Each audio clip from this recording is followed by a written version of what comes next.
দর্শক স্বাগত সংলাপ প্রতিদিন অনুষ্ঠানে। আমি ফখরুল আলম কাঞ্চন আপনাদের সঙ্গে আছি। আমরা এই অনুষ্ঠানে সমসাময়িক রাজনৈতিক এবং অন্যান্য গুরুত্বপূর্ণ বিষয় নিয়ে আলোচনা করি। আজ আলোচনা করব প্রধান উপদেষ্টার জাতির উদ্দেশ্যে ভাষণ, শেখ হাসিনার রায়ের দিন নির্ধারণ সহ আনুষঙ্গিক অন্যান্য বিষয় নিয়ে আলোচনা করার জন্য আমরা তিনজন অতিথিকে আমন্ত্রণ জানিয়েছি। আমার সঙ্গে আলোচনা করতে স্টুডিওতে উপস্থিত আছেন প্রধান উপদেষ্টার সিনিয়র সহকারী প্রেস সচিব জনাব ফয়েজ আহমদ, আছেন সাংবাদিক ও কলামিস্ট জনাব আমি একটু বলছি আছে সাংবাদিক মোস্তফা কামাল এবং জবান সম্পাদক রেজাউল করিম রনি। ধন্যবাদ আপনাদের তিনজনকেই। রেজাউল করিম রনি, আপনাকে দিয়ে শুরু করি। প্রধান উপদেষ্টা জাতির উদ্দেশ্যে ভাষণ দিয়েছেন। মূলত তার ভাষণের প্রধান দুই তিনটি দিক আছে যেটা খুবই আলোচিত। তার মধ্যে অন্যতম একটি হচ্ছে জাতীয় নির্বাচনের দিনই গণভোটের তারিখ উনি মোটামুটি কথা ঘোষণা করেছেন। আছেন জুলাই সনদ নিয়ে কথা, সব কিছু মিলিয়ে শুনবো আপনার কাছ থেকে। জি ধন্যবাদ। যে যেখান থেকে আমাকে শুনছেন সবাইকে আমার সালাম, কৃতজ্ঞতা। এক অর্থে ধরেন এই যে কাঙ্ক্ষিত ভাষণ, এইটা রাজনৈতিক দলগুলোর যে মুখোমুখি অবস্থান, সেই অবস্থানটাকে প্রশমিত করতে অনেকটা সহযোগিতা করবে। প্রশমিত তো হলো না, প্রশমিত করতে সহযোগিতা করবে। তিন দলই কঠিন রিয়াকশন দিয়েছে, ভিন্ন দলের বিরুদ্ধেই গেছে, তার মানে ভালো হয়েছে জিনিসটা। আচ্ছা, হ্যাঁ, কারো পক্ষে যায়নি। বিপদ হইতো যদি কারো পক্ষে এককভাবে চলে যেত, সেটা হয়তো সবার বিপক্ষে যাওয়া কোনো সমস্যা না, কারো একজনের পক্ষে যাওয়াটা ছিল বিরাট সমস্যা। তো সেদিক থেকে আমি মনে করি সরকারের দিক থেকে সরকার খুব ভালো প্লে করছে। এবং এইখানে সরকারের নীতিটা ছিল বাংলাদেশ পররাষ্ট্র নীতির মতো, সবার সাথে বন্ধুত্ব, কারোর সাথে শত্রুতা নয়। আর কিন্তু এখানে জাস্ট হবে যে সবার সাথেই শত্রুতা, কারোর সাথে বন্ধুত্ব নয়। হ্যাঁ, তো সেদিক থেকে আপনার সেইটাও একটা অবস্থান সরকারের দিক থেকে। সরকারের দিক থেকে তো ধরেন প্রতিনিয়ত তার নিউট্রালিটি প্রমাণ করার জন্য ধরেন চেষ্টা করতে হয়। হ্যাঁ, এখানে আমি দেখুন বলি বাংলাদেশে এখন কোনো বিরোধী দল নাই, সবই আধা সরকারি দল, কারণ সবারই সরকারের স্টেক আছে কম বেশি, সবারই তো সমর্থন আছে। তো সেক্ষেত্রে 100% বিরোধিতার জায়গা সম্ভবত আর নাই আর কি। হ্যাঁ, এখন বাংলাদেশ রাষ্ট্রের পুনর্গঠন লাগবে 5 তারিখের পরে। গণঅভ্যুত্থানের মধ্যে দিয়ে আমরা সেকেন্ড রিপাবলিকে প্রবেশ করে গেছি অলরেডি। সেটা রিস্টোর করার পদ্ধতি কী হবে সেটা নিয়ে মতভিন্নতা থাকবে পার্টিগুলোর মধ্যে। সেই মতভিন্নতার আলোকে এক দল আরেক দলকে ঘায়াল করার চেষ্টা করবে। আমি যদি রনি ভাই, আপনি যেটা বলছেন ঠিক আছে, কোনো দলই সন্তুষ্ট না, কিন্তু যদি এইভাবে ধরি যে আজকে সিদ্ধান্তে কে এগিয়ে থাকলো, কার বেশি পক্ষে গেল। বিএনপি চেয়েছিল গণভোট ও নির্বাচন একই দিনে, সেটা হচ্ছে। বিএনপির আরেকটি দাবি ছিল গণভোটে নোট অফ ডিসেন্ট থাকবে, এটা হচ্ছে না। 2 নম্বর হলো জামাতের প্রধান দাবি ছিল আগে গণভোট, এটা হচ্ছে না। তবে নোট অফ ডিসেন্ট না রেখে গণভোটে আপার হাউস পিআর এবং সনদ অনুযায়ী তত্ত্বাবধায়ক সরকার গঠনের বিষয়টি রাখার দাবি পূরণ হয়েছে। এনসিপির মূল দাবি ছিল রাষ্ট্রপতি নয়, প্রধান উপদেষ্টার জুলাই সনদ বাস্তবায়নের আদেশ জারি করবেন, এ দাবি পূরণ হয়নি। তবে গণপরিষদের আদলে সংবিধান সংস্কার পরিষদের দাবি পূরণ হয়েছে। তা সব কিছু নিয়ে কার পক্ষে গেল, কে এগিয়ে থাকলো? না, কারো পক্ষে যায়নি বিষয়টা, কারো পক্ষে যায়নি। কারণ হলো যে কারো পক্ষে পক্ষে যাওয়ার ব্যাপার না, যেটা বাংলাদেশের জনগণের পক্ষে যেতে হবে। কারণ এই দলগুলোই বাংলাদেশের মালিক না, তো রাজনৈতিক দলগুলো বাংলাদেশের মালিক না। বাংলাদেশের মালিকানা যদি কারো থাকে সেটা হলো বাংলাদেশের জনগণের। এবং এই দলগুলো যে প্রস্তাবনাগুলো দিছে, যার যার রাজনৈতিক অবস্থান অনুযায়ী কিন্তু প্রস্তাবনা দিয়েছে, যার যার রাজনৈতিক মতাদর্শ এবং তারা রাষ্ট্রকে কিভাবে দেখতে চায় সেই আলোকে মতামত দিয়েছে। এবং সেই আলোকে জনগণকে এঙ্গেজ করার কোনো মানে হয় না। আগেই জনগণকে আপনি এঙ্গেজ করবেন পরে। যেমন ধরেন গণভোট এবং নির্বাচন একই দিনে হওয়া, তাতে কিছু আসে যায় না। তো আগে হইলেও কিছু আসে যায় না, পরে হইলেও কিছু আসে যায় না। কেন? এগুলো খুব আলংকারিক দাবি, এবং পুরা দাবিগুলোই জুলাই সনদকে কেন্দ্র করে যে দাবিগুলো, এগুলো খুবই আলংকারিক, রেটরিক্যাল। কেননা গণঅভ্যুত্থানের মধ্যে দিয়ে সেকেন্ড রিপাবলিক আপনার হয়ে গেছে, আপনি এক্সট্রা কনস্টিটিউশনাল টাইমের মধ্যে ঢুকে গেছেন, আপনার এখানে একটা গণতন্ত্রের প্রাতিষ্ঠানিক রূপ দিতে হবে। তো মানে শুধু সংস্কার না, পুনর্গঠন লাগবে। একটা উদাহরণ দিই, যেমন ধরুন কৃষি, বাংলাদেশের অন্যতম প্রধান গুরুত্বপূর্ণ জায়গা। কৃষি সংস্কারের কোনো কমিশন হয় না, কোনো প্রস্তাবনা আসে না। তো এই জিনিস করতে হবে না? যারা আগামী দিনে সরকার গঠন করবে, বিএনপি করুক, এনসিপি করুক বা জামাত করুক, যে দলই করবে, কৃষকদের নিয়ে চিন্তা করতে হবে না, ভাবতে হবে না? তার মানে এই যে সংস্কার প্রস্তাবনা, এটা তো কোনো কিতাবুল মুকাদ্দাস না, এটা বাইবেল কিতাব না। এটা 10 বছর পরে পুরো ইররিলেভেন্ট হয়ে যেতে পারে, বা 10 দিন পরে মনে হতে পারে না এই জিনিসগুলো যে এক্সপার্টিজের মধ্য দিয়ে এরকম মনে করা হয়েছিল, রিয়ালিটি আসলে এরকম না, বাংলাদেশের চেয়ে বেশি দরকার মনে হয় এই জিনিসটা। তো ফলে এটাকে একটা ধ্রুব সত্য, চিরন্তন অ্যাবসুলেট ধৈর্য নিয়ে আগানোর কোনো মানে হয় না। কিন্তু আবার ধরেন এতদিন পর্যন্ত আপনারা বসলেন, আলাপ আলোচনা করলেন, কতগুলো সমস্যা একসাথে আইডেন্টিফাই করলেন, এবং 48টার মধ্যে আপনারা 30টাতে একমত হয়েছে রাজনৈতিক দলগুলো, which is very fine, excellent. এটা তো বাংলাদেশের ইতিহাসে আমরা এর আগে কখনো দেখি নাই। অর্ধেক, আপনার কথা অনুযায়ী অর্ধেক মানে গ্লাস ভরা। হ্যাঁ, তো তাহলে আপনার ধরেন হ্যাঁ এটা এনাফ তো। হ্যাঁ, শূন্য কলসির চেয়ে অর্ধেক যদি আপনার মানে ভরা থাকে, তো সেটা খারাপ না। তো 30টা আপনার একমত করেছে, 30টা আপনি এক্সিকিউট করে ফেলেন, বাস্তবায়ন করে ফেলেন। তাহলে এখন কথা হলো, ধরেন গণভোট যদি আপনি আগামীকালও করেন, এটার বৈধতা দিবে কে? Next parliament. বা বাকি সমস্ত প্রক্রিয়ায় যা করবে তা কি? Next parliament. তার মানে সরকারের দিক থেকে আমি মনে করি প্ল্যানটা ঠিকই আছে। সমস্ত রাজনৈতিক দলগুলোর চাওয়ার মধ্য থেকে তারা একটা কমন গ্রাউন্ডে পৌঁছানোর চেষ্টা করছে।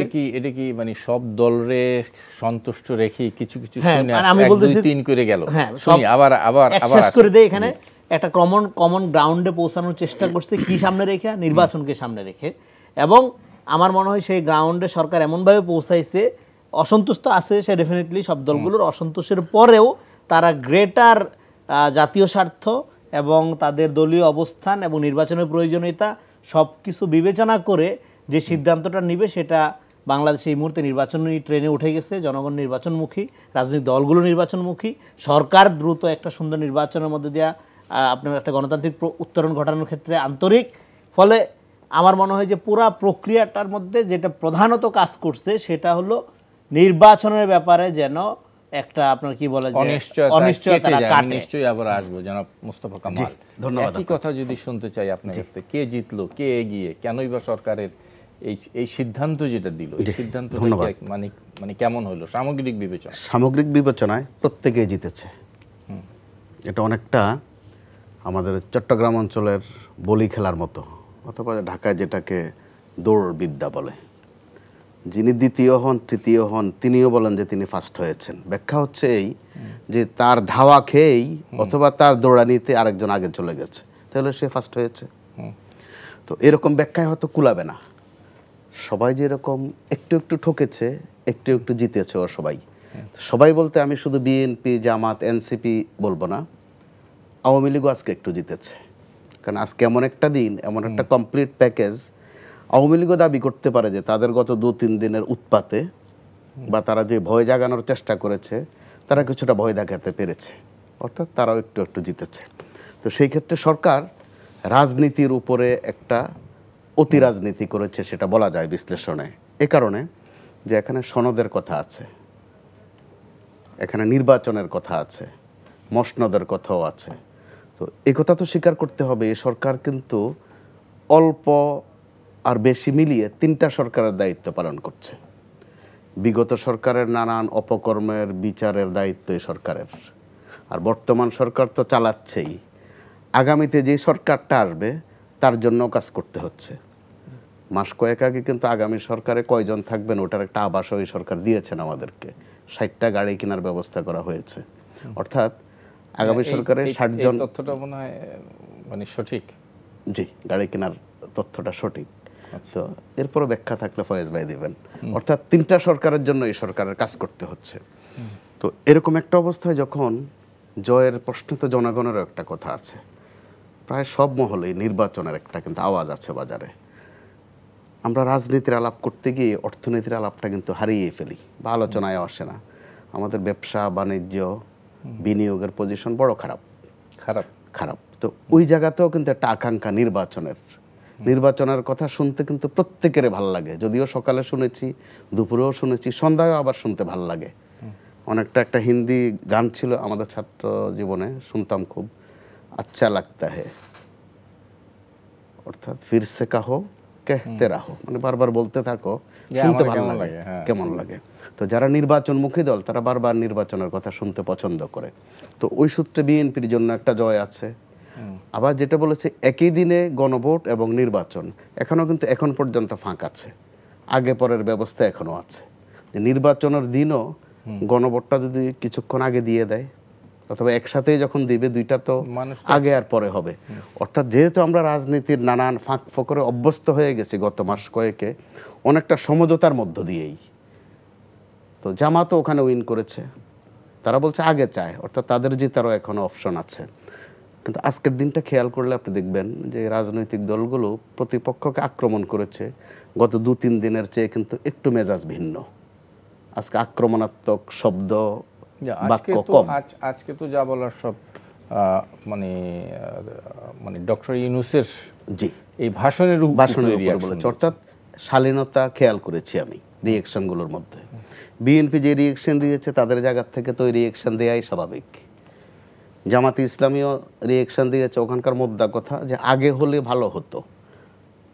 না, ঠিক একেবারে এরকম বলে নাই। জামাত যেটা বলেছে তাদের কর্ম, আমি আসবো ওই প্রসঙ্গে একটু শেষ করে ফেলি। ওই ক্ষেত্রে এনসিপিরও আজকের কিন্তু আক্রমণ, আমি 2-3 জনের তাদের যে বক্তব্য দেখেছি, তারা বিএনপির দিকেও একটু ইঙ্গিত করেছে, জামাত ইসলামের দিকেও একটু ইঙ্গিত করেছে। আর সরকারের দিকে আক্রমণের ভাষাও আজকে তুলনামূলক নমনীয়, অর্থাৎ প্রত্যেকে একটু উইন উইন পজিশনে আছে। আর আজকে দিনটা এমন একটা বাঘ ঘোরানো দিন, অনেকগুলো ঘটনা আজকে। একটা তো লকডাউন আওয়ামী লীগের আছেই, সারা দেশে উত্তেজনা ছিল, সনদের আদেশে স্বাক্ষর হয়েছে, খুব দ্রুত প্রজ্ঞাপনও হয়েছে, প্রধান উপদেষ্টা ভাষণ দিয়েছেন। আরও গুরুত্বপূর্ণ বিষয় যেটা, যদি শুধু ওইটাই থাকতো আজকে হয়তো আপনার আলোচনা ওইটাতেই থাকতো, যে রায় কবে হবে সেটা আজকে জানানো হয়েছে। অর্থাৎ এই যে একটা কমপ্লিট প্যাকেজ, এই প্যাকেজের মধ্যে আবার প্রধান উপদেষ্টার বক্তব্যগুলো আজকে আমি যে কয়েকবার পড়েছি মনোযোগ দিয়ে, ছোট ছোট বাক্যে খুব পরিষ্কার কথা, যেগুলো আমরা আলোচনা করি প্রতিদিন, বিশেষ করে নির্বাচনের কথাটা খুব পরিষ্কার করে বলা আছে। সনদের কথা আরও পরিষ্কার করে বলা আছে। যতদিন গত কিছুদিন থেকে জুলাই সনদ বলতে বলতে যে অনেকটা কারো কারো কিন্তু তাচ্ছিল্যও ছিল, যে কারণে ব্যঙ্গ করে বলা হয়েছে যে জুলাইকে ঝুলাই দেয়া হয়েছে। আজকে কিন্তু আর ঝুলাই দেয়া হয়নি, আজকে মোটামুটি পরিষ্কার করা হয়েছে। প্রকারান্তরে রাজনৈতিক দলগুলোকে মোটামুটি একটা দায়বদ্ধতার মধ্যে ফেলে দিয়েছে কিন্তু, যে যারা বিজয়ী হবে তারা চূড়ান্ত বাস্তবায়ন করবে। অর্থাৎ বলটা এখনও রাজনীতিবিদদের কোর্টে সরকার দিয়ে দিতে পেরেছে। সরকারের জায়গা থেকে রেফারি হিসাবে সরকারও জিতেছে। জি, জনাব ফয়েজ আহমেদ, জি, সরকার কি খুবই কৌশলী অবস্থান নিল, নাকি এর বাইরে যাওয়ার কোনো সুযোগ ছিল না তাদের? জি, আপনাকে ধন্যবাদ। সহালোচকদের শুভেচ্ছা, যারা শুনছেন তাদের শুভেচ্ছা। আপনার এই প্রশ্নের জবাবে যাওয়ার আগে ভাইয়ের ওই যে গাড়ি কেনার প্রসঙ্গে সেটা একটু ক্ল্যারিফাই করে দিতে হবে। না, গাড়ি কেনার খবরটি সঠিক নয়, তবে এসেন্সের জায়গা থেকে উনি যেটা বলছেন যে এই সরকার, আগামীর যে সরকার আসবে তার জন্য অনেক ধরনের প্রস্তুতি কাজ করতে হচ্ছে, এটা খুব স্বাভাবিক। এটাও একটা রুটিন কাজের মধ্যে সকল বর্তমান সরকারেরই থাকে, সেভাবেই করছে। তবে গাড়ি কেনার খবরটি ভুল খবরের ভিত্তিতে আলোচনা হয়েছে। যাই হোক, এমনিতে তো ধরুন পরের প্রধানমন্ত্রী কোথায় থাকবেন না থাকবেন এই ধরনের উদ্যোগ সরকারের মধ্যে আছে, সেটা করতেই হয় সেগুলো। এবার আসুন আপনার সব প্রশ্নের সরাসরি জবাব যাওয়ার আরেকটা বলি, সেখান থেকে বললে মনে হয় আমি আপনার প্রশ্নের জবাবে চলে যেতে পারবো আশা করি। ভাই যেটা শেষ করেছেন যে সরকার এই দফাতেও বল রাজনৈতিক দলের কোটায় দিতে সক্ষম হয়েছে, আমরা এটা হয়তো বলতে সেন্টেন্সটা খুব পপুলার বলার জন্য বলি। আপনি দেখেন বাংলাদেশ রাষ্ট্রের এখন পর্যন্ত যত অর্জন, সব অর্জনের বিপুল অধিকাংশ অর্জনই রাজনৈতিক দলের রাজনৈতিক নেতৃত্বের হাত ধরে এসেছে। আমাদের সেটার বিকল্প নেই। নানান সময়ে নানানভাবে নানান লোক নানান কিছু বুঝিয়েছে, বলেছে, নানান গণতন্ত্র এখানে নানানবার হোঁচট খেয়েছে, কিন্তু আলটিমেটলি আমাদেরকে পলিটিশিয়ানদের কাছে ফিরতে হয়েছে। পলিটিশিয়ানদের অনেক সমালোচনা আমরা নানানভাবে করি, বাট একই সঙ্গে এটা ট্রু, এই পলিটিশিয়ানদের যে কমিটমেন্ট আমাদের প্রতি, রাষ্ট্রের প্রতি রয়েছে, নাগরিকদের প্রতি রয়েছে, এইটা আর অনেকেরই হয়তো নাই। ওনাদের মধ্যে অবক্ষয় হয় নানান ক্ষেত্রে, আমরা সেই জায়গায় ক্রিটিক করি, অনেক বেশি ক্রিটিক করি, অনেক বেশি প্রত্যাশা করি বলেই হয়তো। সরকারের কি করণীয় ছিল বা অন্য কিছু করণীয় ছিল না বলেই এটা করেছে কিনা, বিষয়টা এরকম নয়। দেখুন, জুলাই জাতীয় সনদ বাস্তবায়নের জন্য যে জাতীয় ঐকমত্য কমিশন, সেই কমিশন সরকারের কাছে তার সুপারিশ দিয়েছে। সরকার যে কাজটি করতে পারত, এই সুপারিশটা বগল দাবা করে রেখে দিতে পারত, সেটা নিয়ে নিজেরা আলাপ আলোচনা করতে পারত। কিন্তু সরকার যে কাজটি করেছে, আপনি খেয়াল করুন, আমরা আজকের এই মুহূর্তের আগ পর্যন্ত, গতকাল পর্যন্ত আমাদের বাংলাদেশের পলিটিক্যাল ল্যান্ডস্কেপে যে ডিসকাশন সবচেয়ে বেশি ডমিনেট করেছে সেটা হচ্ছে 7 দিন শেষ, তাহলে কি হবে, এসব আলোচনা হয়েছে না? আমি আপনাকে সেই জায়গায় একটু ফিরাই, তাহলে আপনি রিলেট করতে পারবেন। এই খসড়াটা বা সুপারিশটা সরকার পলিটিক্যাল পার্টিগুলির কাছে পাঠিয়ে দিয়েছে, জাতির জন্য ওপেন করে দিয়েছে। যারা এ বিষয়ে বিশেষজ্ঞ তারা নানান পরিসরে, আপনার টেলিভিশন টক শো, কাগজের কলাম থেকে শুরু করে নানান ফোরামে বিভিন্ন জায়গায় আলাপ আলোচনা হয়েছে।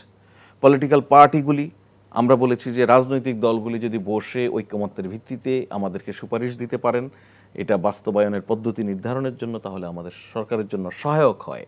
সেটার জন্য আমরা বলেছি, এবং সেই সুপারিশগুলি যদি আপনারা দয়া করে 7 দিনের মধ্যে দিতে পারেন তাহলে আমাদের জন্য মঙ্গলজনক হয়। তো পলিটিক্যাল পার্টিগুলি প্রত্যক্ষভাবে কোনো নিজেরা বসেননি, কোনো সুপারিশ দেননি, কিন্তু পরোক্ষভাবে তারা নানানভাবেই তাদের পজিশন কিন্তু জানিয়েছেন।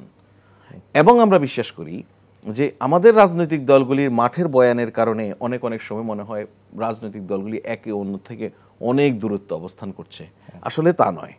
সেটা যে তা নয় সেটা দুটোভাবে বলি। নাম্বার ওয়ান হচ্ছে এই সরকার একদম প্রারম্ভিক থেকেই রাজনৈতিক দলগুলির সঙ্গে প্রকাশ্য অপ্রকাশ্যে যোগাযোগ রেখেই চলে। আমাদের সেই যোগাযোগের আস্থা বলে যে আমাদের রাজনৈতিক দলগুলির দূরত্ব এই পর্যায়ে নয় যে তারা সরকারকে এই ক্ষেত্রগুলিতে সহযোগিতা করবে না। কিন্তু আমরা কনফিডেন্ট, আমরা যা দেখছি সেই জায়গায় বলছি যে ঘেরাও আন্দোলনও আছে। এখন আপনার জায়গা থেকে হয়তো আপনি রাজনৈতিক দলগুলোকে আস্থায় নেওয়ার জন্য আমি বলছি নাগরিকরা ওনাদের এই বক্তব্য বয়ানের কারণে অনেক সময় নাগরিকরা কনফিউজড হয়।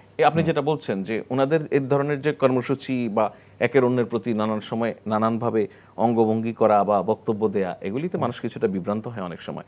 সেটা আমাদের সম্ভবত এই উপমহাদেশের রাজনীতির একটা কালচার, শুধু আমাদের নয়। উপমহাদেশের রাজনীতিতে দেখবেন রাজনৈতিক বয়ানে এক ধরনের উত্তেজনা ছড়িয়ে দেওয়ার মনোভাব আছে। জনসময় বক্তব্য রাখলে পলিটিশিয়ানরা চিন্তা করে কতটা গরম বক্তব্য দিতে পারলাম, এভাবে ভাবে।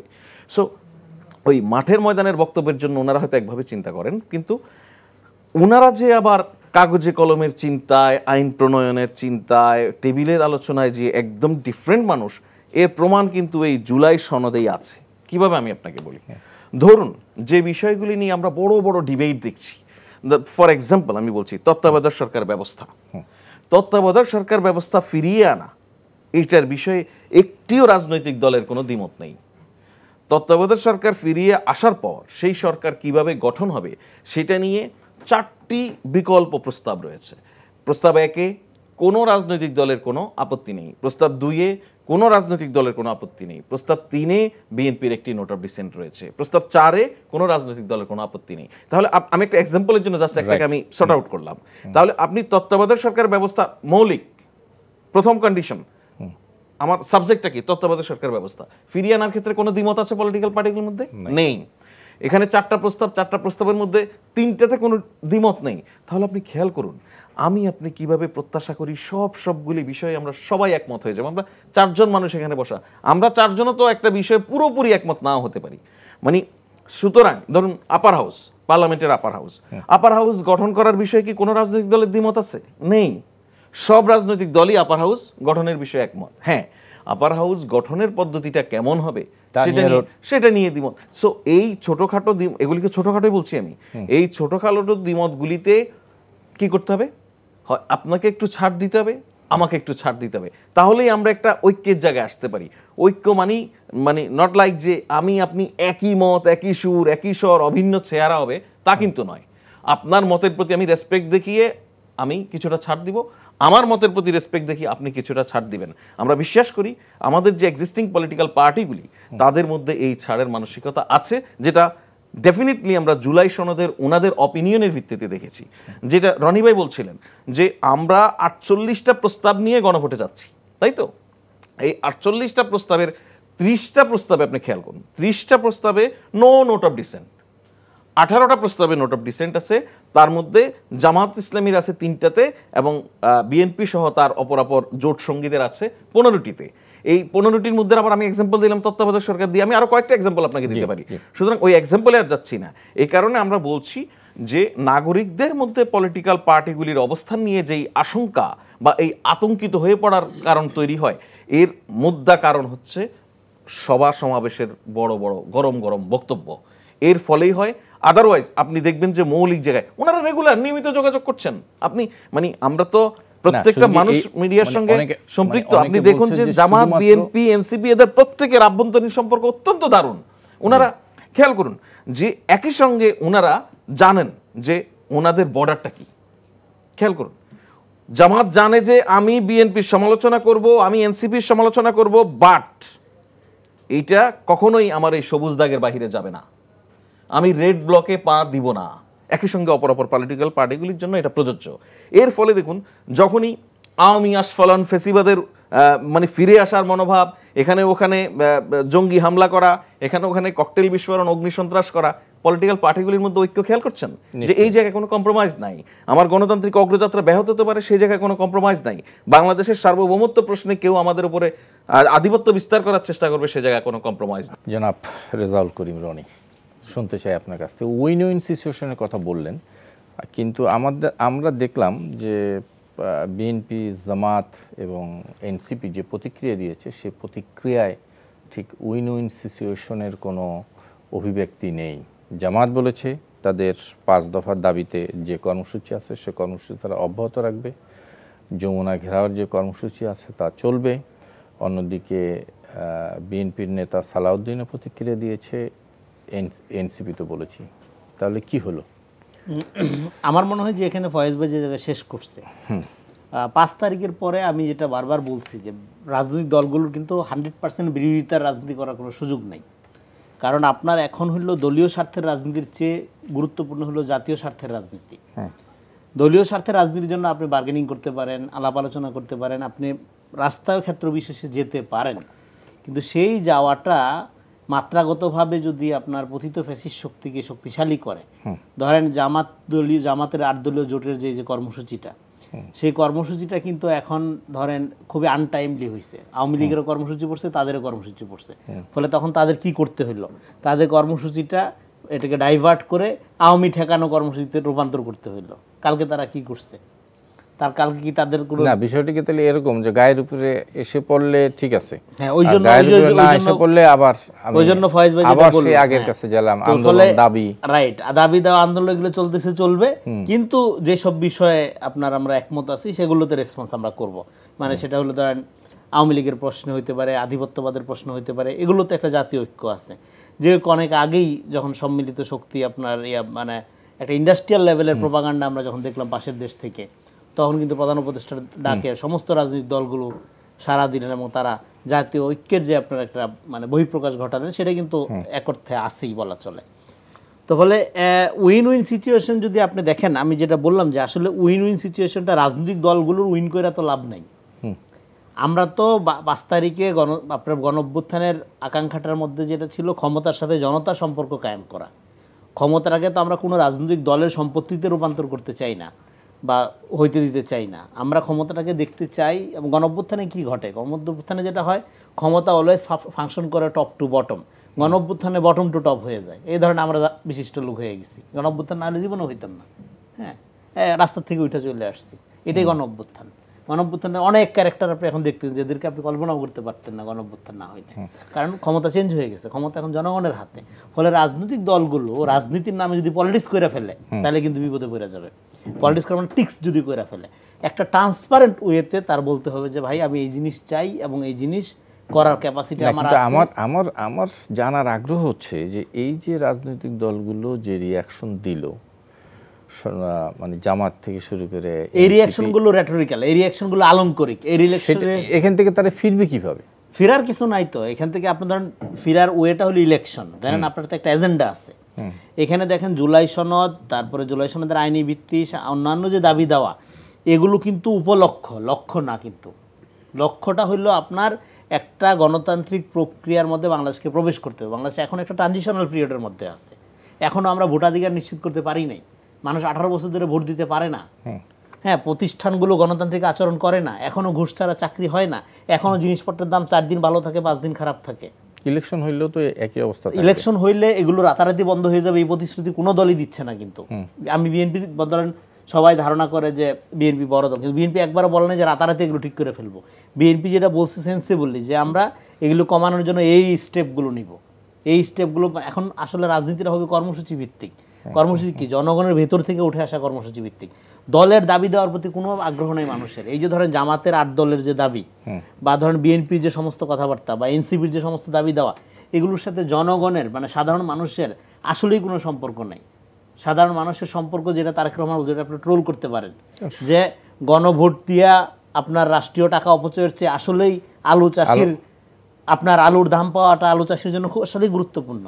আসলে পেঁয়াজ চাষির তার পেঁয়াজটা সংরক্ষণ করে ন্যায্য মূল্য পাওয়াটা জরুরি। আর আপনার আমরা তো ডে টু ডে পলিটিক্স থেকে দূরে সরে যাচ্ছি। ডে টু ডে পলিটিক্স হলো পলিটিক্স যদি আপনার একটা সেবার নাম হয়, সেখানে তো আমলাতান্ত্রিক পদ্ধতিতে আপনি কোনো সমাধানে পৌঁছাতে পারবেন না, বা লিগ্যাল সলিউশন দিয়েও কোনো লাভ নেই। ধরেন জুলাই সনদ সব বাস্তবায়ন হয়ে গেল, সংবিধানে সব ভালো ভালো কথা লেখা হলো, বাংলা চেঞ্জ হয়ে যাবে? নো, জীবনেও চেঞ্জ হবে না। এটা চেঞ্জ করতে হবে মানুষের ক্যারেক্টার ধরে, এটা চেঞ্জ করতে হবে সামাজিক রূপান্তরের মধ্য দিয়ে। এবং এটা চেঞ্জ করার জন্য প্রথম পদ্ধতি কি? প্রথম হলো ট্রান্সপারেন্সি আনা। এই যে রাজনৈতিক দলগুলোর ক্ষেত্রে আমি যেটা বলতেছি, আপনি যে প্রশ্নটা করলেন, রাজনৈতিক দলগুলোর ক্ষেত্রে ট্রাস্টের ঘাটতি একটা তৈরি হয়েছিল না, যে এই নয় তো গণঅভ্যুত্থানে একটা আপাত নন পলিটিক্যাল ম্যানারকে সামনে আসতে হইলো। এটা কেন? ট্রাস্টের একটা ঘাটতি আছে, এটা তো স্বীকার করতে হবে আমাদের। এই ট্রাস্টের ঘাটতি পূরণ করার একটা সুবর্ণ সুযোগ গণঅভ্যুত্থান তো করে দিচ্ছে আপনাদেরকে, আমি সব রাজনৈতিক দলগুলোকে বলতেছি। ফলে সেই সুযোগ পূরণের ক্ষেত্রে আমরা দেখব কোন দল জাতীয় স্বার্থের রাজনীতিতে কত এগ্রেসিভ ভূমিকা রাখতেছে। এখন একটা তার দলীয় স্বার্থের কারণে সে যদি ধরেন মনে করে যে এটা নিয়ে যমুনা ঘেরাও করে ফেলবে, জনগণ জাস্ট তারা কিক আউট করবে, ক্ষমতায় আসার আগেই তারা বিতাড়িত করে দিবে। ফাইজলামি নাকি? এবং আরেকটা হলো এইখানে সমস্ত দল মানে সরকারের পার্ট। আপনি আন্দোলনে যান কেন? এটা তো হাসিনার মডেল, সরকারেও থাকবো আবার আন্দোলনেও যাব। আপনি আলাপ আলোচনা করতেছেন, সরকার আপনার স্টেক আছে, আপনি আন্দোলনের দরকারটা কি? আপনি আন্দোলনে মানে কার বিরুদ্ধে আন্দোলন করেন? আপনি নিজের বিরুদ্ধে নিজে আন্দোলন হইতে পারে একটা, তো সেটা তো একটা মানে কী বলবো, যেটা তো কাওয়ার্ড ব্যাপার। এখানে আন্দোলনের কোনো বিষয় নেই। এবং আমি বলতেছি এগুলি সবই উপলক্ষের মধ্যে মূল লক্ষ্য যেটা, সেটা হলো একটা নির্বাচন, যেটা প্রতিশ্রুতি দেওয়া আছে ফেব্রুয়ারির প্রথমার্ধে একটা নির্বাচন অনুষ্ঠিত করতে হবে। এবং সেই নির্বাচন অনুষ্ঠিত করার ক্ষেত্রে সরকার একা ক্যাপাবল না, সম্মিলিতভাবে রাজনৈতিক দলগুলোকে একটা জায়গায় আসতে হবে। তাহলে সরকার এবং রাজনৈতিক দল মিলে একটা সুন্দর নির্বাচন হবে। নির্বাচনের পরে একটা গণতান্ত্রিক পার্লামেন্ট প্রতিষ্ঠিত হবে। সে পার্লামেন্ট এই সমস্ত কার্যক্রমগুলোকে একটা সুন্দর পদ্ধতিতে জন আকাঙ্ক্ষাকে সামনে রেখে জনগণ যাতে ক্ষমতার সুফল পায় সেটাকে সামনে রেখে রাষ্ট্র পরিচালনা করতে হবে। যদি না করে, আপনি জুলাই সনদ যদি আজকে সব বাস্তবায়ন করে ফেলেন, ধরেন আইনি ভিত্তি না, এটাই সংবিধান, এর বাইরে আর পৃথিবীতে কিছু নাই, এটাই একমাত্র সুপ্রিম ল, কিচ্ছু হবে না। কৃষকের ভাগ্য পরিবর্তন হবে, শ্রমিকের ভাগ্য পরিবর্তন হবে না। ফলে এটা করতে হবে কীভাবে? করতে হবে আপনাকে যে প্রতিষ্ঠান সেবা প্রদান করে জনগণের সাথে সম্পৃক্ত, মানে ধরেন উপজেলা স্বাস্থ্য কমপ্লেক্স থেকে শুরু করে সরকারি প্রতিষ্ঠানগুলো, সেটাকে জনবান্ধব করা, সেবা বান্ধব করা, আমলাতান্ত্রিক প্রক্রিয়ার বাইরে নিয়ে আসা। সেটা প্র্যাকটিক্যাল এক্সারসাইজের ব্যাপার, সেটা পলিটিক্যাল অ্যাকশনের ব্যাপার, সেটা কিতাবে ভালো করে লেখার ব্যাপার না তো। ফলে রাষ্ট্র গঠন, এই জন্য parliamentary democracy is always not a theory, it's all about practice, it's all about practical. এবং গভর্নমেন্ট, সরকারকে দেখেন, এখানে কার্ল স্মিথের কথা বলতে হয়। সরকারকে আমাদের একটা প্রচণ্ড রকম ভুল ধারণা, আমরা সরকারকে একটা সমাধান মনে করি। হ্যাঁ, government is not a solution, it's part of problem. Sarkar also part of problem হইতে পারে। হ্যাঁ, এই যে ধরনের তার উৎকৃষ্ট উদাহরণ হইল আপনার এই বিষয়টা। ফলে এখন এটা একটা প্রবলেম, এই প্রবলেমের সমাধান কি? সমাধানটা ডেফিনেটলি পলিটিক্যালি সমাধান করতে হইলে দলগুলোকে একটা মোটো মানে রাখলেই সমাধান করা যাবে, একটা বেদ বাক্য। সেটা হলো আপনি জাতীয় স্বার্থের আলোকে রাজনীতি করবেন, দলীয় স্বার্থটা পরে দেখেন।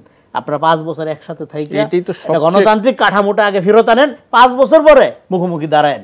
এখন বাংলাদেশ মুখোমুখি কোনো রাজনীতি এফোর্ড করার অবস্থায় নাই। এইটাই তো সবচেয়ে কঠিন, এটাই করতে পারতে হবে। কঠিনের ভালোবাসাটাই হলো তো প্রেমিকের কাজ। জনাব মোস্তফা কামাল, ওই কঠিন কাজটাও তারা যে একদম করছেন না তা কিন্তু না, কিন্তু করতে গিয়ে মাঝে মধ্যে গ্রিন রুম থেকে বেরিয়ে রেড জোনে চলে যান, যেটা ফয়েজ ভাই বলছিলেন যে রেড জোনে তারা যাচ্ছেন না, মাঝে মধ্যে যাচ্ছেন। বিশেষ করে কথাবার্তায়, আচরণে, স্বভাবে মাঝে মধ্যেই কিন্তু কোনো প্রতিক্রিয়া দিতে গিয়ে তারা আমাদের সামনে হয়তো বা ওবায়দুল কাদের অথবা হাসান মাহমুদের একটা ক্যারেক্টার নিয়ে আসেন, অথবা ওই অভাবটা পূরণ করার চেষ্টা করেন, অথবা তারা ভাবেন যে এখন যে একটা শব্দ ব্যবহার হয় ট্রল সুবিধা হয়, প্রচার বাড়ে, কিন্তু এই প্রচার বাড়ার সময় এটা না। আবার জামাতে ইসলামী যেটা করছে, 5 দফার কথা বললেন আপনি, দফা রফা আসলে কিছু না, মাঠে থাকা, হাইপ তোলা, এবং কৌশলী দল জামাতে ইসলামী তারা ক্ষেত্র বিশেষে বিএনপির চেয়েও বেশি কৌশলী। আবার বিএনপির অবস্থা দেখেন, ক্ষণে ক্ষণে বিএনপি কিন্তু চলমান কৌশলের চেয়েও ভবিষ্যতের দিকে আরও এগিয়ে যায়, যেন বিষয়ে কিন্তু প্রতিক্রিয়া দেয় না। অর্থাৎ তারাও সতর্ক আছে যে তাদেরকে হয়তো একটু চটানোর চেষ্টা করা হচ্ছে। তো ওই ক্ষেত্রে আমাদের যমুনা যে বৈঠকগুলো হয় অথবা ফরেন সার্ভিস একাডেমিতে যে বৈঠকগুলো হয় প্রধান উপদেষ্টার সাথে, ভিতরের রুমে তারা যেসব কথাবার্তা বলেন, ফয়েজ ভাই নিশ্চয়ই ভালো করে জানার কথা, স্বীকার বা অস্বীকার পরের বিষয়, বটতলায় এসে কিন্তু কথাটা ওইভাবে বলেন না। যখন টেলিভিশনে বাইট দেন অথবা গণমাধ্যমের সাথে কথা বলেন, তখন কিন্তু একটু চেঞ্জ করে কথা বলেন। যখন আবার পার্টি অফিসে এসে কথা বলেন, তখন গলার সুর এবং স্বর আরেকটু বদলায়। যখন আবার রাস্তায় নামেন আরেকটু বদলায়। তো তাদের মধ্যে একটু উপলব্ধি করার বিষয় আছে। জামাতের যেই নেতারা ওখান থেকে গিয়ে দলীয় কার্যালয়ে সমাবেশটা করেন বা বৈঠক করেন, একটু ভাবনার বিষয় আছে, এই কার্যালয়টাই ছিল কিনা। বিএনপির যেই নেতারা পল্টন গিয়ে কথা বলেন, ওই কার্যালয়টা ছিল কিনা। এই কথা তো আসলে কেউ ভাবছে বলে মনে হয় না। অর্থাৎ বিএনপির কার্যালয়ের পুলিশের ভাষায় সম্ভবত এটার নাম ছিল ক্রাইম সিন, অর্থাৎ একটা অপরাধীদের একটা রাজ্য।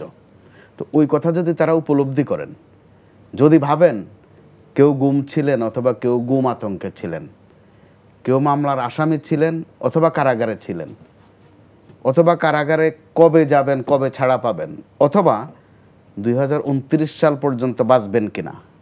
কারণ আমরা এখন যে নির্বাচনের কথা বলছি, এটা তো 2029-এ হওয়ার কথা। আওয়ামী লীগের তো ছকটা ওই রকমের।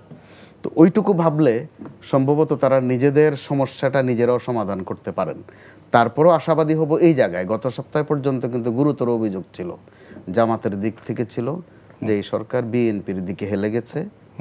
বিএনপির দিক থেকে বলা ছিল যে এরা জামাতের দিকে দুলে গেছে। এই যে হেলে না আর দোলে না, এর মধ্য দিয়ে এনসিপি কিন্তু দুইটার দিকে ধুলিয়ে দিয়েছে। যে এনসিপি কিন্তু তথ্য ফাঁস করে দিয়েছে যে জামাত কয়টা ডিসি নিয়েছে, বিএনপি কয়টা ভিসি নিয়েছে, কে কয়টা ওসি নিয়েছে। অর্থাৎ অতি কথনে তারা কিন্তু প্রকারান্তরে একটু একটু করে কিন্তু রেড জোনে চলে যান। এই কথাগুলো কিন্তু মুছে যাচ্ছে না। এখন কিন্তু অনেক কিছুই সামনে চলে আসে, যেহেতু তথ্য প্রযুক্তি অত্যন্ত শক্তিশালী। আবার তাদের তো উপলব্ধি করার বিষয় আছে। আজকে তাদের মধ্যে যে একটা ঐক্য ভাব ছিল, কিন্তু বিএনপি ওইভাবে আনুষ্ঠানিক রাস্তায় নামেনি। জামাত কিন্তু নেমেছে কয়েক জায়গায়। কাকে ঠেকাতে? যে যদি না আওয়ামী লীগের কেউ নামে। আওয়ামী লীগ এর আগে 2বার কিন্তু এই ধরনের ঘোষণা ছিল।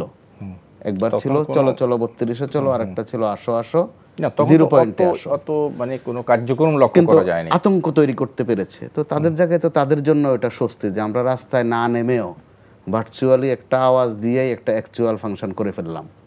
তো এবার কিন্তু হাইপ একটু বেশি ছিল, বিশেষ করে গত 2-3 দিন। এই তথ্য প্রযুক্তির কল্যাণে তারা এমন এমন মিছিল মিটিংয়ের ছবি কিন্তু থ্রো করেছে যেগুলো আরও 5-7 বছর আগের, অথবা বিএনপির মিছিলকে আওয়ামী লীগের মিছিল বলে চালিয়ে দিয়েছে। তো এই ক্ষেত্রে বিএনপির জন্য, জামাতের জন্য কিন্তু উপলব্ধির বিষয় আছে যে তারা কোন অবস্থায় আছেন, অথবা একটু পা পিছলালে অথবা রেড জোনে বেশি গেলে তাদের কি পরিণতি আবার হতে পারে। এখানে একটা কথা কিন্তু উল্লেখ করতে হয়, শেখ হাসিনার মাঝে মধ্যে যে অডিওগুলো আসে, একটা অডিওতে কিন্তু স্পষ্ট আছে, এই শুনলাম একটা সমন্বয়ক নাকি বিয়ে করেছে, ঠিকানা লাও তো। বড় কঠিন মেসেজ, কিন্তু এখানে বোঝার বিষয় আছে। অর্থাৎ তার মা বাবা তো স্বস্তিতে থাকবেই না, তার শ্বশুর বাড়িকেও শান্তি দেওয়া হবে না। এটার তর্জমাটা কিন্তু এটা। তো এটা এনসিপির উপলব্ধির বিষয় আছে, বিএনপির উপলব্ধির বিষয় আছে, জামাতের তো আছেই।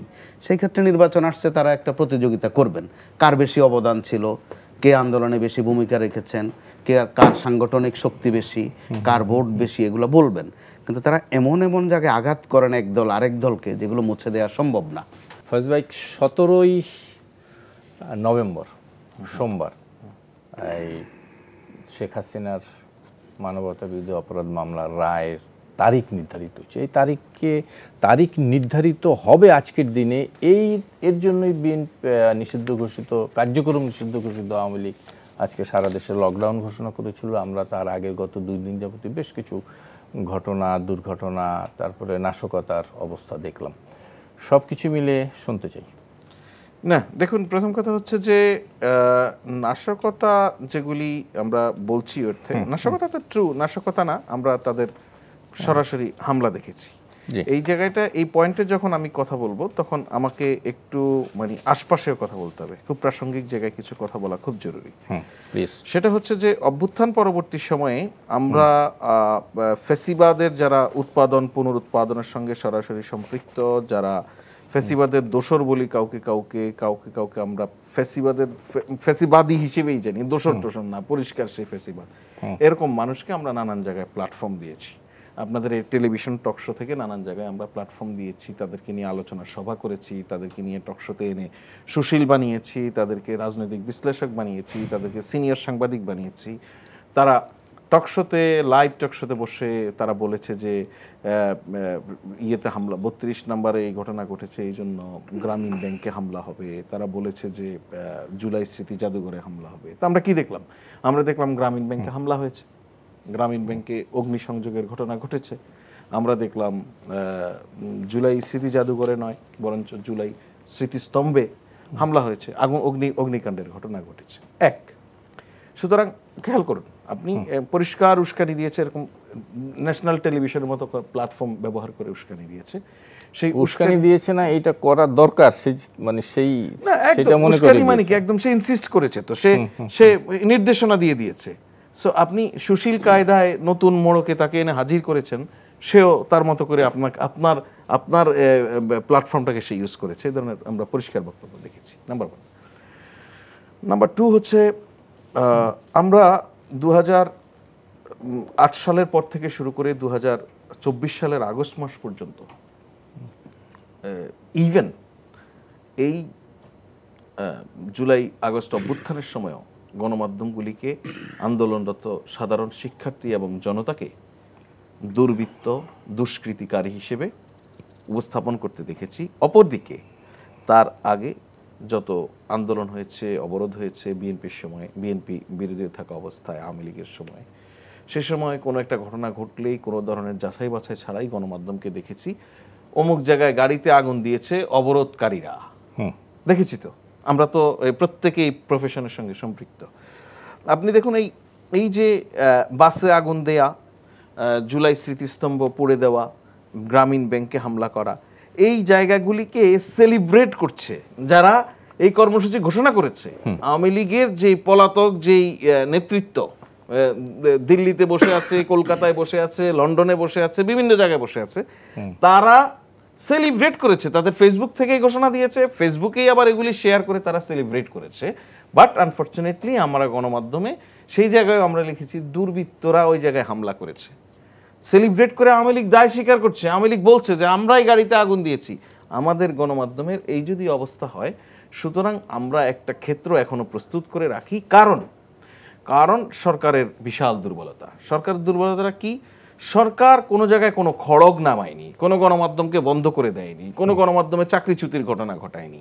এর ফলে কি হয়েছে? এর ফলে অভ্যুত্থানের পরে এসেও এই গণমাধ্যমগুলি যে কালেকটিভলি ফ্যাসিবাদের উৎপাদন এবং পুনরুৎপাদনে ভূমিকা রেখেছে গত 15-16 বছরে, তার জন্য ন্যূনতম ক্ষমাও জাতির কাছে চায়নি। সবাই শুধু নানানভাবে মোড়ক বদলে, কিছু লোকজন বদলে বোঝানোর চেষ্টা করেছে, কিন্তু সবাই তার নিজ নিজ এজেন্ডা নিয়ে যে অ্যাক্টিভ, সেটা আমরা গত 2-3 দিনে আবার দেখলাম। দীর্ঘ কয়েক মাস ধরে কাদেরকে নিয়ে এসে আপনারা টকশোতে কথা বলিয়েছেন। এখন আপনাকে পূর্ণ স্বাধীনতা দেওয়া হয়েছে সরকারের দিক থেকে। কোনোদিন আপনি টকশো হোস্ট করেন, আপনার টেলিভিশনে টকশো হয়, আপনার সহযোগী অন্যান্য চ্যানেলে হয়, কোনোদিন কোনো টেলিভিশনে কে টকশোতে যাবে, কে টকশোতে যাবে না, কোন কাগজে কে লিখবে না, কি হবে না হবে না, এই নিয়ে সরকারের কোনো পর্যায় থেকে কখনো কিছু বলা হয়নি। কারণ সরকার বিশ্বাস করে যে একটা অভ্যুত্থানের পরে আমাদের সবার মনোজগতে এক ধরনের পরিবর্তন আসবে, আমরা নাগরিকদের পাশে দাঁড়াবো, আমরা দেশের স্বার্থে দাঁড়াবো। সে জায়গায় এখনো কিছু মানুষ নানানভাবে ফ্যাসিবাদের পক্ষ নিয়েই নানান জায়গায় নানান ভূমিকা পালন করছে। এটা স্পষ্ট। নিশ্চয়ই এটা জাতি ভবিষ্যতে কখনো না কখনো এই ধরনের ঘটনার কোনো না কোনো ফর্মে একটা বিচার করবেই। সে জায়গায় যাব। এখন তাহলে যেটা দেখলাম যে নানান উস্কানির মধ্য দিয়ে, নানান সহ অবস্থান তৈরি হয়েছে বিভিন্ন জায়গায়, সোসাইটিতে নানান জায়গায় তাদের পক্ষে কথা বলার লোক তৈরি হয়েছে। টকশো আপনি আওয়ামী লীগ হামলা করেছে যদি এটা বলেন, তারপরে টকশোতে হুট করে আপনাকে একজন জিজ্ঞেস করে বলবে আপনাকে কে বলেছে আওয়ামী লীগ হামলা করেছে, এই প্রশ্ন করার লোক তৈরি হয়েছে, তাদেরকে আপনি এনে বসিয়ে দিচ্ছেন। এর ফলে তারা সুযোগ নিয়েছে, তারা গভীর রাতে এইটার জন্য শুধু মিডিয়া কেন না, শুধু মিডিয়া কেন দায়ী? শুধু মিডিয়া না, আমি তো বলছি সরকারের বিশাল দুর্বলতা রয়েছে। সরকারের দুর্বলতা হচ্ছে সরকার এর কি হয় একদম, আমি এখন সরকারের থেকে অনেক কিছু বলা মুশকিল, তারপরে একটা কথা বলি, আইডিয়ালি অভ্যুত্থান পরবর্তী এরকম একটা সময়ে সরকারকে হতে হয় আগের যে শাসক ছিল তার চেয়েও কঠোর, আদারওয়াইজ আপনি স্ট্রিমলাইন করতে পারবেন না। কিন্তু প্রফেসর ইউনূসের সরকার গঠনের পর থেকেই উনি চেষ্টা করেছে সবকিছুকে যত মানুষকে লিবার্টি দেওয়া যায়, মানুষ কথা বলুক। টকশোতে গিয়ে প্রফেসর ইউনূসকে নিয়ে গালাগালি করেছে, এরকম টকশোতে কোনো জায়গায় কোনোদিন আপনি কেউ প্রমাণ করতে পারবে না যে আমরা একটা জায়গায় ফোন করে বলেছি যে আপনি কি করলেন এটা, না। আমরা চাই যে সাংবাদিকতায় অ্যাটলিস্ট আপনি গত 15 বছর সাংবাদিকতা করতে পারেননি, আপনি আগামী 15 বছর পারবেন কি পারবেন না আমরা জানি না, কিন্তু ইন্টারিম গভর্নমেন্ট মনে করে এই সময়টুকু সাংবাদিকতার সেরা সময়, এটাকে কাজে লাগানো। আনফরচুনেটলি এটাকে কেউ রংলি কাজে লাগানোর চেষ্টা করছে, আমরা দেখছি। আমরা ফেসিবাদের দিনগুলি ভুলে যাওয়ার জন্য নানান ধরনের উপলক্ষ এখানে তৈরি হচ্ছে, আমরা দেখছি। আমার মনে হয় আমাদের দুইজনই সাংবাদিকদের সাথে, আপনিও সাংবাদিকের সাথে জড়িত, কিন্তু আমি যেহেতু অভিযোগটি এসছে গণমাধ্যমের উপর, একটু রেজাল্ট রনির কাছ থেকে শুনি। এটি সত্য যে গত 15 বছরে যখন আগুন লাগার ঘটনা ঘটছে, আমরা সেখানে বলেছি অগ্নি সন্ত্রাস, মানে কারা ঘটিয়েছে সে কথা স্পষ্টভাবে না বললে ইনিয়ে বিনিয়ে এই অবরোধকারীরা করেছে, এটার সাথে অমুক আছে, এইভাবে গণমাধ্যমগুলো কেউ কেউ করেছে। তাহলে এই জিনিসটা কেন, গণমাধ্যমের এই আচরণ এখন যখন হচ্ছে প্রায় মানে কাছাকাছি ঘটনা, তখন কিন্তু আর এটাকে কোনো গণমাধ্যম, তখন বিএনপি বা জামাত অস্বীকার করেছে আমরা এই ধরনের কাজ করছি না, কিন্তু গণমাধ্যম বলেছে বিএনপি জামাত করছে। এখন আওয়ামী লীগ স্বীকার করছে, তারা দায় নিচ্ছে এবং এটা সেলিব্রেট করছে, কিন্তু গণমাধ্যম বলছে যে দুষ্কৃতিকারী। কেন এই লিমিটেশন কেন গণমাধ্যমের? এই আচরণ কেন? দেখেন, বাংলাদেশের মিডিয়ার একটা কালচার আছে। মিডিয়া আমরা জানি যে মিডিয়ার একটা বাজে অনুবাদ হলো গণমাধ্যম। নো, মিডিয়ার অনুবাদ হবে প্রচার যন্ত্র, গণমাধ্যম না। গণমাধ্যম হলে একটা গণের সাথে একটা সম্পর্ক থাকবে, জনস্বার্থের একটা বিষয় থাকবে। আপনার প্রশ্নের উত্তরটা আমি দুইটা দিক থেকে দিব। একটা হলো যে এই সরকারের কি করা দরকার ছিল সেটা পরে বলতেছি, আগে বলতেছি বাংলাদেশের মিডিয়ার যে সংস্কৃতি, এটা যেই সরকার যখনই ক্ষমতা, এই সংস্কৃতিটা হলো আওয়ামী সংস্কৃতি। কেন? এটা আমি বহু আগে লিখছি। তার যে বাঙালি জাতীয়তাবাদী ধারা, অসাম্প্রদায়িকতার নামে তার রবীন্দ্র পূজা, ক্যালকেশিয়ান সাংস্কৃতিক ধারা, ভারতীয় সাংস্কৃতিক আদিত্যবাদের বয়ান নিজেরা মুখস্থ করে বসে থাকা, ফলে সে পলিটিক্যাল পজিশনিংয়ের ক্ষেত্রে যখন পজিশন নিতে হয় সে অবচেতন মনেই আওয়ামী লীগ হয়ে যায়, তার আর কোনো অপশন থাকে না। আওয়ামী লীগের বাইরে মিডিয়া চিন্তা করতে শেখে নাই। সেই মিডিয়ার মালিক জামাত হোক, সেই মিডিয়ার মালিক আপনার হোক, বিএনপি হোক, হ্যাঁ, বা যেই হোক, কোনো সমস্যা নেই। মিডিয়া ইন্টারনালি মিডিয়া কি করে, মতামত উৎপাদন করে, কালচার তৈরি করে, তাই না? কিন্তু নিজে যে কালচারটা বাংলাদেশের মিডিয়া ধারণ করে, বিচ্ছিন্ন ব্যতিক্রম বাদে, বিচ্ছিন্ন ব্যতিক্রম তো আলোচনায় আসবে না, মোটা দাগে আমি বলছি সেটা হলো একটা আওয়ামী সংস্কৃতি। ফলে আওয়ামী লীগের ক্ষমতার বা রাজনৈতিকভাবে আপনার এখানে পরাজিত হওয়ার মধ্য দিয়ে পালিয়ে যাওয়ার পরেও ইন্ডাস্ট্রি আকারে এইটাই মূল ধারা রয়ে গেছে। এই শাহবাগী, এই ইসলাম বিদ্বেষী, এই আওয়ামী ধারাটাই মিডিয়া সংস্কৃতি আকারে রয়ে গেছে, মূলধারা আকারে রয়ে গেছে। যেই কারণে এই জিনিসগুলো দেখে আমি মোটে অবাক হই না। এটাই তো হওয়ার কথা, এইটাই হবে। কেননা এই সরকারের ব্যর্থতা কোথায়? আপনার ফ্রিডম উইদাউট রেসপন্সিবিলিটি শুধুমাত্র জঙ্গলে সম্ভব, জঙ্গলের অবস্থা তৈরি করে। আপনারা কে বলছে অবাধ স্বাধীনতা দিতে? না, কিন্তু একটা শেষ করে একটা সাংবাদিক ধরেন আছে আওয়ামী লীগের বিরুদ্ধে কথা, আওয়ামী লীগের গুণগান গাচ্ছে, মুজিব বন্দনা করতেছে, এই করতেছে, হ্যাঁ, আপনি তাকে আওয়ামী ক্যাডার হিসাবে আখ্যায়িত না করে আপনি সাংবাদিক পরিচয়ে তাকে আপনি সামনে আনতেছেন কেন? শিক্ষক পরিচয়ে সামনে আসতেছেন কেন? এগুলি তো আওয়ামী লীগের প্র্যাকটিস। আওয়ামী লীগ কী খেলে? সবসময় ইমোশনাল কার্ড খেলে। সে করবে সন্ত্রাস, বলবে শান্তি। বিএনপির সময় সে যখন আন্দোলনের নামগুলো দিত, যেদিন শান্তি সমাবেশ ডাকতো, ওই দিনে আমি কিন্তু আল্লাহ আজকে মারবে রে, কারণ কি শান্তির কথা বলতেছে আওয়ামী লীগ। ফলে এই জন্য আমি বলি, যদি আওয়ামী লীগ একটা ধর্ম হয় তাহলে সেই ধর্মের ইবাদত হলো সন্ত্রাস, এটাই সে করবে। এটা মিডিয়া বলুক বা না বলুক, এর বাইরে আর কোনো ভাষা নাই তার। সে যদি রাজনীতি মিন করতো, 5 তারিখের পরে সে প্রথম কি করতো? যে বিচারের জন্য প্রস্তুত হইতো, জনগণের সামনে আসতো, আইসা, এবং আমি সেই প্রস্তাবনা দিয়েছিলাম ছোটোবেলার থেকে যে একটা রিকনসিলিয়েশন লাগবে আমাদের সমাজে। এই কান্ট্রি উইদাউট আওয়ামী লীগ আমাদের করতে হবে। আওয়ামী লীগ এটা ডিরুটেড করতে হবে, ডি আওয়ামীকরণ করতে হবে। এটা একটা নফসানিয়াত, এটা তো শুধু রাজনৈতিক দল না, এটা একটা কাল্ট, এটা একটা বিশ্বাস, এটা পেগান কালচারের মতো এটা পূজা করা হয়। ফলে এখানে তো আপনার সংস্কৃতিজীবীরা এটা করবেই। আওয়ামী লীগের একটা সন্ত্রাস যদি হয়, হ্যাঁ, সে সেটাকে সন্ত্রাস মনে করে না, সে মনে করে বিপ্লব তার কাছে। এটা আপনি যদি সন্ত্রাস মনে করেন, সে তো বিপ্লব মনে করে। ফলে আওয়ামী লীগের এই স্পিরিটটা আপনার বুঝতে হবে, এটা বাই নেচার আপনার সন্ত্রাসবাদী, এটা বাই নেচার ফ্যাসিস্ট। সে ক্ষমতায় আসুক বা না আসুক, সে অলওয়েজ ফ্যাসিস্ট। ফলে এই ফ্যাসিজম থেকে মুক্ত হওয়ার জন্য আমাদের কাউন্টার কালচার গড়ে তুলতে হবে। মিডিয়ার যে সংস্কৃতি, মিডিয়ার যে দৃষ্টিভঙ্গি জনগোষ্ঠীকে দেখবার, সেটাও যদি নিজে আগে চেঞ্জ না হয়, তাহলে আরেকজনকে চেঞ্জ করবে কি? এই জন্য আমাদের এখানে 54 বছর ধরে খালি আওয়ামী লীগই উৎপাদন হয়েছে সমাজে। বাংলাদেশে ধরেন একটা বুদ্ধিজীবী, প্রচণ্ড মুজিব পূজারী, কিন্তু সে সার্বজনীন বুদ্ধিজীবী। কিন্তু একটা লোক বিএনপির সমর্থন করে বা জিয়া রহমানকে পছন্দ করে, সে কি সার্বজনীন বুদ্ধিজীবী হতে পারবে? আরে জ্ঞানী গুণী, পড়াশোনা করে, আবার বিএনপি করে, এটা কত বড় একটা, মানে সে একটা নিচু ক্লাসের লোক। এই যে ব্রাহ্মণিজম, আপনি সমাজে সংস্কৃতির ইন্ডাস্ট্রিটা কিভাবে তৈরি করেছেন? আপনি শেখ মুজিব পূজারী হইলে আপনি ইউনিভার্সাল বুদ্ধিজীবী, আনিসুজ্জামান, হ্যাঁ, আপনার কোনো সমস্যা নেই, আপনার জাতীয় শ্রদ্ধার পাত্র। কিন্তু আপনি যদি জিয়া রহমানের কথা বলেন, আপনার বাসায় ককটেল মারা যায়, আপনি একটা নিম্ন শ্রেণীর লোক, আপনি একটা নিম্ন মেধার লোক, আপনি একটা নিম্ন সংস্কৃতির লোক। এই যে উচ্চ নিচ্চটা তৈরি করে ফেলেছে আমাদের সাংস্কৃতিক ইমব্যালেন্স আমাদের মতাদর্শের মধ্যে। এই জন্য জ্ঞানের যে আওয়ামীকরণ, সংস্কৃতির ধারণার যে আওয়ামীকরণ, এইটা যদি আপনি চেঞ্জ করতে না পারেন সমাজের মধ্যে, এই জন্য সমাজের মধ্যে আমাদের থিওরিটিক্যাল ভায়োলেন্স লাগবে, আমাদের কাউন্টার কালচার তৈরি করতে হবে। আমাদের গণতান্ত্রিক রাষ্ট্র কীভাবে হবে গণতান্ত্রিক সমাজ ছাড়া?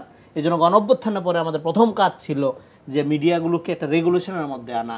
আপনি সাংবাদিক বলে অবাধ স্বাধীনতার নামে যা তা আপনি করতে পারবেন না। আপনি স্বাধীনতা সেইটাই যেটা আপনার দেশকে, জনগণকে প্রোটেক্ট করার জন্য ব্যবহার করা হবে। স্বাধীনতা মানে এইটা না যে আপনার হিটলারের প্রশংসা আপনি জার্মানি যে এখন কইরা দেখেন তো কি অবস্থা হয়, নাম উচ্চারণ করে দেখেন শুধু হিটলারের, একটা টেলিভিশনে যে কি অবস্থা হয়। ফলে অবাধ স্বাধীনতার এই যে ধারণা এই সরকার পোষণ করছে, এটা আত্মঘাতী। অবাধ স্বাধীনতা সবসময় জঙ্গলের শাসন তৈরি করে, জঙ্গলের অবস্থা তৈরি করে, যেটা ফল যে আমরা এখন আজকে দেখতেছি। আওয়ামী লীগ তো নিশ্চিন্ন হয়ে যাওয়ার কথা ছিল, হয়েও তো গেছিল। আজকে কেন আবার আওয়ামী লীগ নিয়ে আমরা আলোচনা করব? এখানে এতদিন এখনো যদি আপনি আওয়ামী লীগের মধ্যে আটকে থাকেন, তাহলে নতুন দেশ গঠন করবেন কোথায়? এই এত মানুষ, হ্যাঁ, এই মানুষের অভাব অভিযোগ এত কিছু, এগুলো নিয়ে আপনি কবে ব্যস্ত হবেন? আওয়ামী লীগের মধ্যে আটকে থাকবেন আপনি আজীবন, মারামারি কাটাকাটির মধ্যেই থাকবেন, ভয়ের মধ্যেই থাকবেন, মানুষ বাঁচবে না। এখানে একেবারে শেষের দিকে আছে, আপনি বললে শুনে আপনাকে। গণমাধ্যম অথবা সাংবাদিকতাকে খুব আলাদা করার সুযোগ কিন্তু রাজনৈতিক বাস্তবতায় বা সামাজিক বাস্তবতায় নেই। কারণ আমরা সাংবাদিকরা বা যারা গণমাধ্যমে কাজ করি, তারা কিন্তু ভিন্ন গ্রহ থেকে আসা না। ওই যে বলছে যে গণমাধ্যমে জি বলাটা ঠিক না, ঠিক না। কারণ এমনি তো গণশব্দটা গণ হয়ে গেছে, আমরা যেখানে সেখানে গণশব্দটা ব্যবহার করি।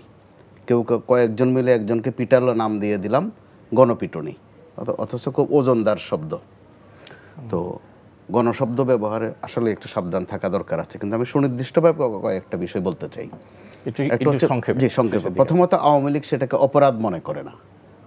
আমরা যেটাকে নাশকতা বলছি, সন্ত্রাস বলছি, তারা সেটাকে নাশকতা মনে করে না। তারা মনে করে তাদের এক ধরনের অধিকার, বা এটা তাদের কাছে রাজনীতি। ওই রাজনীতি তারা করেছে, করছে এবং করবে। সেটা আওয়ামী লীগের বিষয়। কিন্তু আমরা গণমাধ্যম, মিডিয়া এই কথাটা কেন বলতে পারছি না যে এটি সন্ত্রাস, এটি করেছে অমুক দল বা অমুকের আহ্বানে? একটা চর্চার বিষয় আছে, অভ্যাসের বিষয় আছে।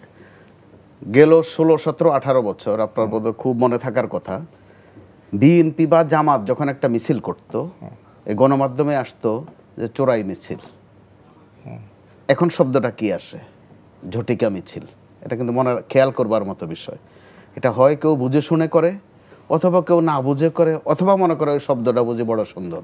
আসলে তা নয়, এখানে একটু বুদ্ধি খাটানোর বিষয় আছে। তো যেখানে বিচারের প্রশ্ন ছিল, বিচারের জায়গাটা দেখেন স্কিপ করে আমরা চলে যাচ্ছি আবার ক্ষমার দিকে। কাদেরকে ক্ষমা করার প্রশ্ন? তারা কি ক্ষমা চেয়েছে আজ পর্যন্ত, বা ভুল করেছে বলে মনে করে? তো মূল রাজনৈতিক দলগুলোর মধ্যেই বড় দুটা দল যদি ধরেন বা তিনটেই ধরেন, তাদের মধ্যে গত কয়েকদিন আপনি খেয়াল করে দেখুন, বিচারের চেয়ে ক্ষমার আলোচনা বেশি হচ্ছে। বরং কে বেশি ক্ষমা করবে, কে কত সুন্দর করে ক্ষমা করবে, ওই বিষয়গুলো সামনে চলে এসেছে। কেন? সেটা হচ্ছে যে আওয়ামী লীগ আপনি নিষিদ্ধ করতে পেরেছেন অথবা স্থগিত করতে পেরেছেন তাদের কার্যক্রম, তাদের ভোটগুলো কিন্তু স্থগিত করেননি, বা ওটা সম্ভব নয়। তো ওই ভোটগুলো স্বীকারের একটা মহড়া কিন্তু এখন চলছে।